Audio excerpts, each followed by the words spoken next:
안녕하세요 여러분, 반갑습니다. 오늘도 띵곡 공법, 띵곡 메들리 정규 앨범 세 번째 내용입니다. 오늘은 우리가 내용에서 이제 도시계획 설 사업을 시행할 때 매수 청구하는 부분하고 도시계획 설 사업에 대한 부분에 실효에 대한 것들, 그리고 개발행위 허가와 관련된 부분에 대해서 마지막으로 우리가 확인해 줘야 될 노래 몇 가지가 있어요. 그거 이제 확인 좀 해볼까요? 봐보십니다. 그러면 내용에서 우리 범주로 봐보시면요. 도시계획 시설사업에 대한 부분에 대해서 봐봅시다. 일단 장기적으로 사업이 이제 미집행이 돼버리면은요, 우리가 이제 매수를 청구해가지고 권리를 보호한다, 소유자에 대한 권익을 이렇게 말씀을 드렸었어요.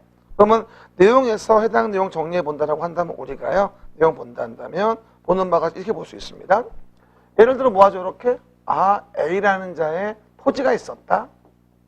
그런데 이 토지가 이와 같이 도로 부지로 묶였다라고 가정합시다.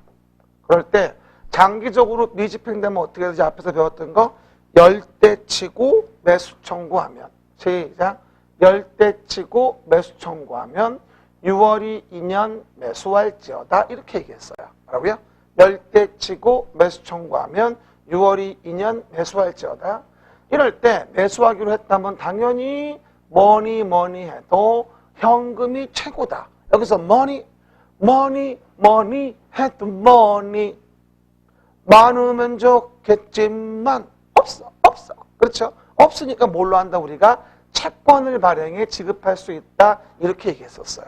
그래서 현금을 주는 게 원칙이지만 money 해도 money가 최고지만 현금이 없다면 지방자치단체의 한정에서는 채권을 발행해 지급할 수 있다고 얘기를 했고요. 그럴 때 원인은 토지 소유자가 원한다거나 부재부동산 소유자 등이면 3천만 원 넘는 금액에 대해서는 채권을 발행해 지급할 수 있다고 얘기한 거고요.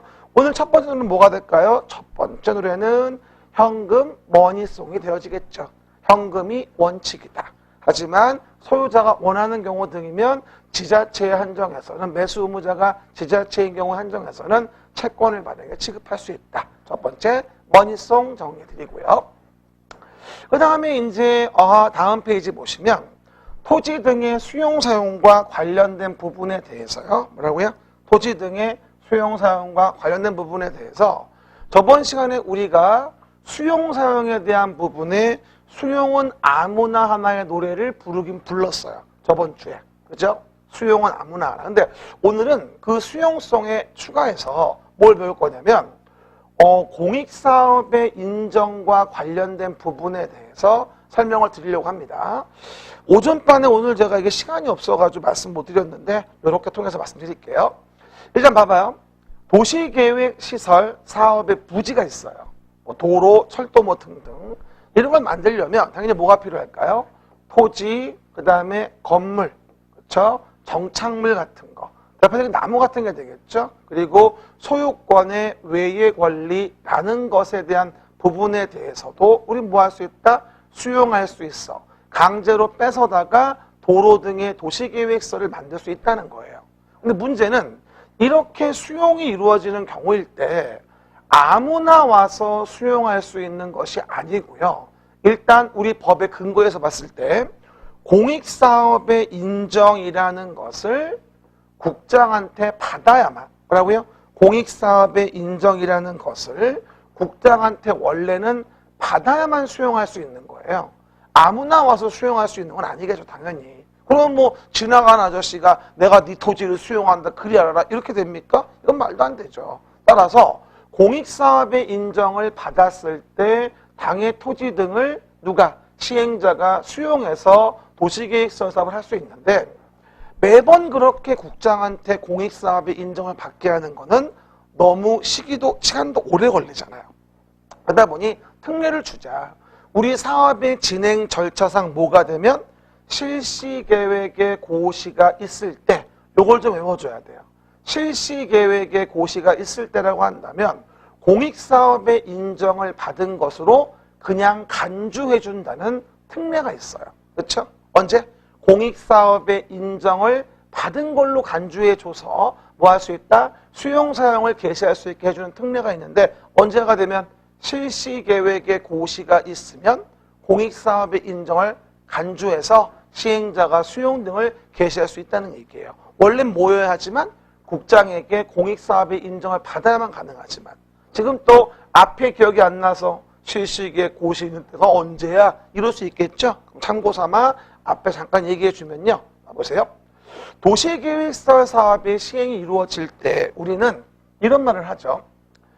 단계별 집행계획을 만들어주고, 그렇죠? 단계별 집행계획을 만들어주고, 그 다음에 내용이 뭐가 돼요? 단계별 집행계획을 만들어준 다음에 시행자가 누군지를 보고 시행자가 실시계획을 만들어 인가를 받으면 이 실시계획의 인가를 받았을 때가 우리 법은 뭐라 한다? 공익사업의 인정을 받은 걸로 간주하는 시기가 되어져요. 공익사업의 인정을 국장한테 받은 걸로 간주해 주겠다고 얘기를 합니다. 그래서 이렇게 얘기합니다. 들어봐요.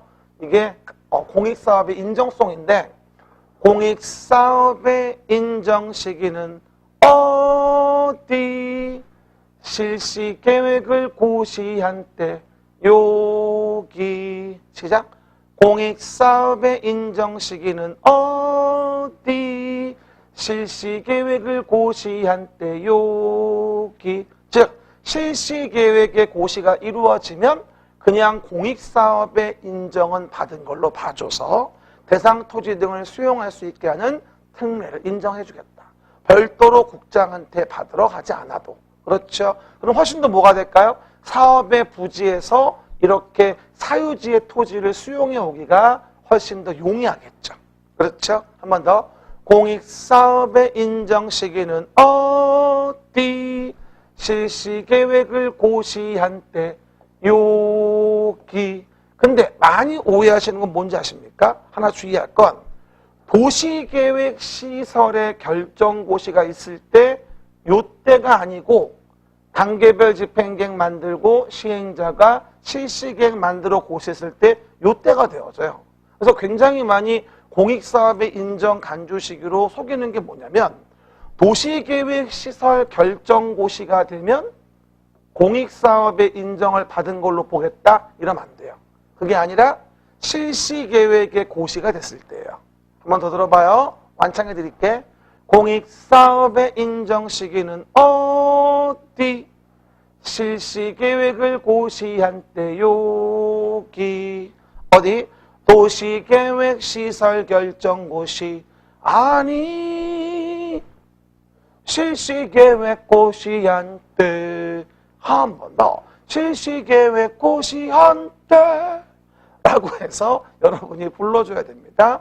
공익사업의 인정 간주 시기는 언제? 실시계획 고시한 때 공익사업의 인정을 간주해서 토지 등을 수용 등을 개시할 수 있다. 절대 어디가 아니라 도시계획설의 결정고시 시점이 아니라. 아셨죠? 그러면 아까 다시 한번 가볼까요? 도시계획설 사업에 대한 부분에 대해서 우리가 공익사업의 인정에 대한 부분을 받아야만 수용 등을 개시할 수 있는데 해당 내용에서 그 공익사업의 인정 간주 시기는 실시계획 고시가 있은 때다. 도시계획서의 결정고시 시점이 아니니까 그 점 주의해 줍니다. 이 내용이요. 개발사업 나올 때하고 정비사업 나올 때마다 언제 공익사업의 인정을 간주하는지가 따로 규정돼 있어요. 사업 나올 때마다 다시 한번 노래 부르면서 설명드릴게요. 공익사업 인정송이라고 이해하시면 됩니다. 됐습니다. 그럼 다음 페이지 뭐가 될까 이제요? 개발행위 허가에 대한 부분에 대해서 우리가 간단히 몇 개만 보도록 하죠. 개발행위 허가는 뭐라 했습니까? 도시계획 사업에 의하지 않은 행위를 뭐라 한다 우리가? 개발행위 허가라고 하죠.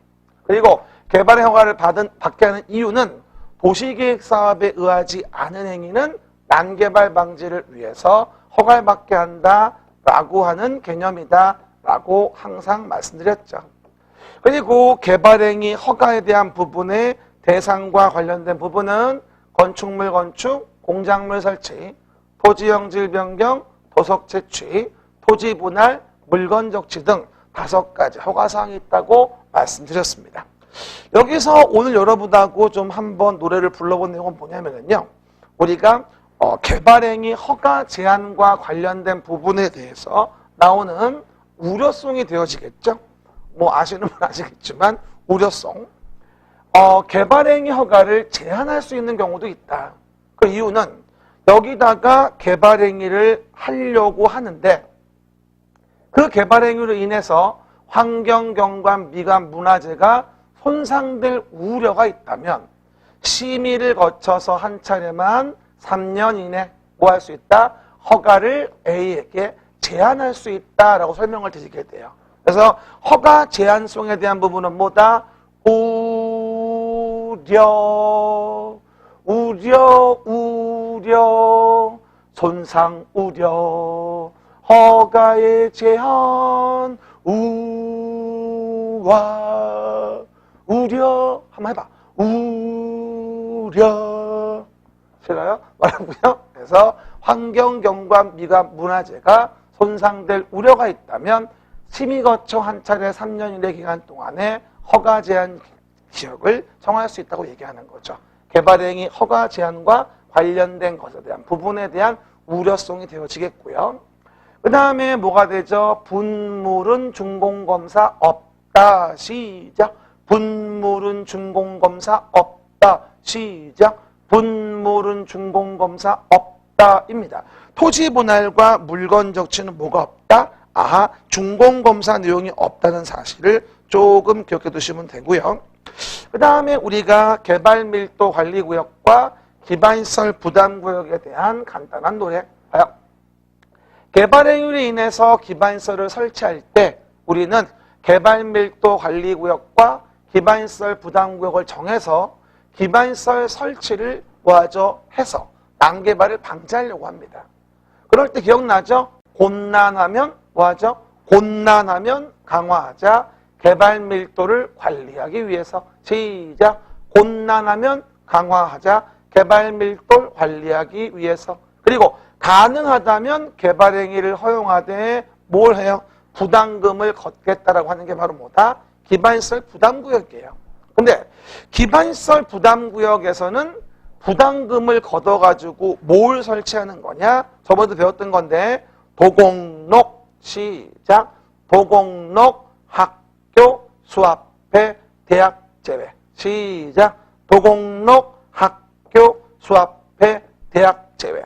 대학까지 부담금을 걷어서 설치하기는 너무 무리하니까 기반시설 부담구역 내에서는 뭐하죠? 기반시설 부담구역 내에서는 부담금 부과를 위해서 뭐하죠? 구역을 정하고 거기서 부담금을 거둔 걸 가지고 도곡록 학교 수합회 대학 제외라고 하는 최소한의 기반시설을 설치하면 된다라고 설명을 드리게 됩니다. 이게 이제 오늘 배운 내용 등에 대한 부분에 노래만 모아 말씀드려봤고요.